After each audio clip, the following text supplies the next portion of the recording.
रास्ता मालूम हो तो मंजिल पाना और भी आसान हो जाता है, वरना रास्ता ढूंढने में ही आधा समय समाप्त हो जाती है। तो हेलो दोस्तों, मेरा नाम राहुल गुप्ता है और आप सभी का स्वागत करते हैं आर के एक्सप्लेनेशन यूट्यूब चैनल पर। आज हम लोग क्लास 10 का मैथमेटिक्स का क्वेश्चन का एनालाइज करेंगे। इन्हीं डिटेल में उसको समझेंगे क्या क्या प्रश्न आते हैं, कितने प्रश्नों की संख्या होती है, कौन कौन चैप्टर से इम्पोर्टेंट प्रश्न जो हैं वह हैं। तो सारा जानकारी आपको इस वीडियो में डिटेल में मिलेगी, तो इस वीडियो को लास्ट तक देखिएगा। चलिए सबसे पहले बात करते हैं प्रश्नों की संख्या। तो आपको जो क्वेश्चन पेपर मिलेगा बोर्ड एग्जाम में, उसमें जो टोटल प्रश्न होंगे वो 95 यानी 95 प्रश्न होंगे और 100 मार्क्स के पूछे जाएंगे। हम लास्ट से शुरू करते हैं। आपको 5 मार्क्स में जो क्वेश्चन पूछे जाते हैं उससे शुरू करेंगे, ताकि आपको ज़्यादा अच्छे से बेहतर समझ में आ सके। चलिए तो पहले लॉन्ग प्रश्न का बात करते हैं। तो इसमें जो आपसे जो प्रश्नों की संख्या है वो एक प्रश्न पे आपका जो है वो 5 मार्क्स का प्रश्न होगा। और इसमें कुल जो है आपको 4 प्रश्नों का उत्तर देना है और 7 प्रश्न आपको दिए जाएंगे। जैसे कि देखिए 28 से लेकर के 35 नंबर तक जो है प्रश्न दिए गए हैं। टोटल 7 प्रश्न है और आपको जो 7 में से केवल 4 का उत्तर देना है। चलिए प्रश्न का टाइप सबसे पहले देख लेते हैं। देखिए यह है पहला प्रश्न। देखिए मोटर, देखिए यहाँ पे दिया हुआ है एक मोटर बोर्ड, जिसकी देखिए एक्सरसाइज 4 होगा आपके मैथमेटिक्स बुक में, द्विघात समीकरण। उसमें जो इस टाइप के क्वेश्चंस होते हैं, मोटर या रेलगाड़ी से रिलेटेड, हवाई जहाज, नाव etc से रिलेटेड क्वेश्चन होते हैं, वो 100% होगा ही होगा। किससे? एक्सरसाइज 4 शायद होगा आपके बुक में, द्विघात समीकरण जिसका नाम है चैप्टर का। चलिए अगला प्रश्न देखते हैं। और 100% जो है वो आपका एक ग्राफ होगा ही होगा।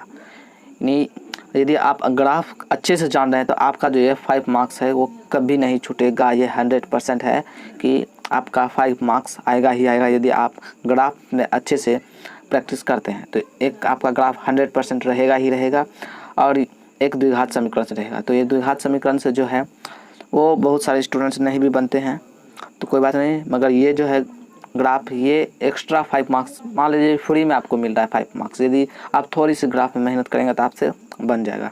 चलिए अगला प्रश्न देखते हैं 5 मार्क्स में क्या है। सिद्ध करें। देखिए अब यहाँ पे एक्सरसाइज 6 में जो है सिद्ध करने वाला जैसे त्रिभुज साइज का नाम है, उससे एक प्रश्न रहेगा जिसे सिद्ध करें कि तीनों भुजा समकोण त्रिभुज है, या और भी कुछ त्रिभुज से रिलेटेड होते हैं, उसमें थ्योरम जो होते हैं वो सिद्ध करने का एक रहेगा। यदि आप 6-7 थ्योरम है उसको अच्छे से कर लेते हैं 6-7 थ्योरम को, तो आपका एक 5 मार्क्स जो है ये भी फिक्स हो जाएगा। आपका 2 फिक्स हो गया, एक ग्राफ और एक थ्योरम। और जो बात करते हैं एक कोऑर्डिनेशन नंबर जो होता है, कोऑर्डिनेट ज्योमेट्री, उससे एक फिक्स आपका रहेगा। जिसे 3 बिंदु दिया गया है, संरेख है, सिद्ध करें या त्रिभुज का क्षेत्रफल निकालें, ये भी आपका एक फिक्स रहता है। चलिए अब एक बात करते हैं हाइट एंड डिस्टेंस। शायद 12 या 16 प्रश्न होंगे आपके बुक में, मुझे याद नहीं है उतना। एक हाइट एंड डिस्टेंस जो एक्सरसाइज 9 होगा उससे भी फिक्स रहता है। आपको सबसे पहले क्या करना है, एग्जाम्पल जो होता है हाइट एंड डिस्टेंस का वो आपको तैयारी करना है। उससे 100% क्वेश्चन आते ही आते हैं। एग्जाम्पल के बाद आपको आपके जो चैप्टर दिए हैं 9.1 उसका तैयारी करना है आपको। एक हाइट एंड डिस्टेंस आपका जो रहेगा और बाकी एक कंस्ट्रक्शन। चलिए अब हम आपको बताते हैं आपको मेनली जो क्या चीज़ का तैयारी करना है मेन, जिससे आपका जो 5 मार्क्स वाला क्वेश्चन एक भी ना छूटे। सबसे पहले एक आपको ग्राफ करना है, एक आपका ग्राफ हो गया। दूसरा नंबर आपका हो गया हाइट एंड डिस्टेंस। चलिए और तीसरा नंबर की बात करें, तीसरा नंबर में आपको कंस्ट्रक्शन जो होता है, चाप से बनाया जाता है कंस्ट्रक्शन, वो आपको करना है। 3 चीज़ ये फिक्स हो गया आपका हाइट एंड डिस्टेंस, कंस्ट्रक्शन और ग्राफ। और लास्ट चौथा नंबर की बात करें, यदि आप थोड़ा सा थ्योरम पे दिमाग लगाएंगे, 6-7 थ्योरम आपकी पूरी बुक में होंगे एक्सरसाइज 6 में त्रिभुज वाले में, तो थ्योरम कर लेते हैं तो आपका ये फिक्स हो गया। यानी 5 मार्क्स वाला क्वेश्चन आपका एक भी बाहर नहीं जाएगा। थ्योरम या द्विघात समीकरण से आप कर ले सकते हैं, या कोऑर्डिनेट ज्योमेट्री से भी आप कर सकते हैं। तो चलिए ये स्ट्रेटजी था, 5 मार्क्स वाले क्वेश्चन पे था स्ट्रेटजी। आप जो है बात करते हैं 2 मार्क्स वाले क्वेश्चन आप पूछे जाते हैं। सेक्शन बी होता है 2 मार्क्स, सेक्शन सी था वो लॉन्ग टाइप और शॉर्ट टाइप जो नॉन ऑब्जेक्टिव है। ये चलिए इसमें जो आपको जो कुल प्रश्न जो मिलेगा, पहले जो था वो 22 प्रश्न मिलता था, अब जो है आपको टोटल 27 क्वेश्चन मिलेंगे, नहीं 27 में से आपको मात्र 15 बनाना है। कितना बनाना है? 27 में से मात्र आपको 15 क्वेश्चन का आंसर देना है। उसमें भी से पहले चैप्टर से फिक्स रहेगा आपका एक ठो, जिसमें से क्वेश्चन रहेगा कि सिद्ध करें कि √3 एक अपरिमेय संख्या है, सिद्ध करें √5 एक अपरिमेय संख्या है। ये 100% एक फिक्स रहेगा। और भी जितने आपके चैप्टर बाय चैप्टर में जो छोटे छोटे क्वेश्चंस होते हैं, एग्जाम्पल से ही ज़्यादातर जो है वो 2 मार्क्स वाला जो क्वेश्चन होते हैं वो ज़्यादातर एग्जाम्पल से आते हैं। आपको सभी चैप्टर के जो एग्जाम्पल है उसको कंप्लीट करना है, ताकि आपका जो 2 मार्क्स वाला क्वेश्चन है शॉर्ट क्वेश्चन वो एक भी ना छूटे। तो ये इसका कोई खास स्ट्रेटजी नहीं है। आप क्वेश्चन बैंक का तैयारी करें, आपसे 2 मार्क्स वाला जो क्वेश्चन है एक भी नहीं छूटेगा।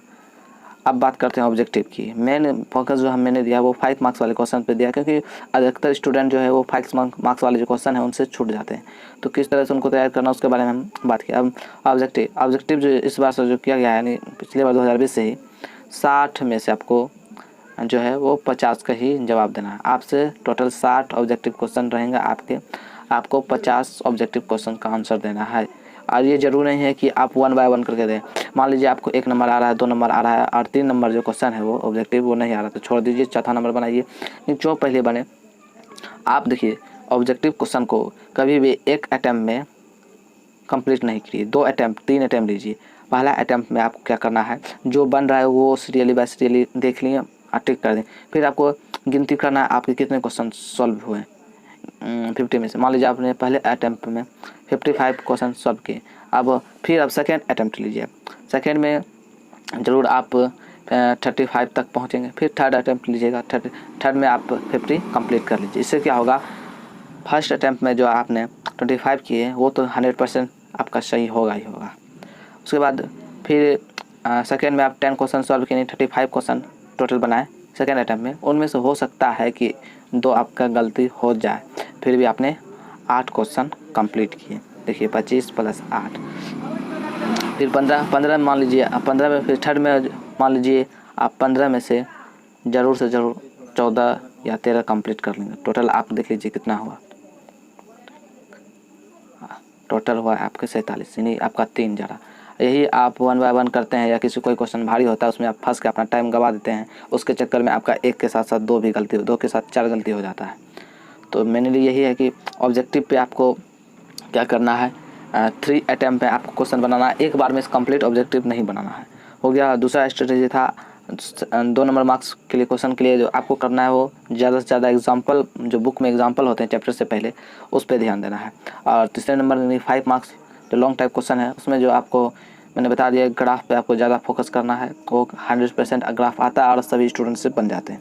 एक ग्राफ हुआ, एक हाइट एंड डिस्टेंस हुआ, और एक कंस्ट्रक्शन हुआ, चाप वाला जो होता है, वृत्त बनाए इतना सेंटीमीटर का वगैरह वगैरह वो, और चौथे नंबर एक द्विघात या एक थ्योरम आपको कंप्लीट रखना है। तो इस तरह से आप जो है 95 से लेकर 99 मार्क्स तक ला सकते हैं मैथ में, इस तरह से यदि आप चलिएगा जी। तो आशा करते हैं कि आपको जो ये वीडियो है वो पसंद आया होगा।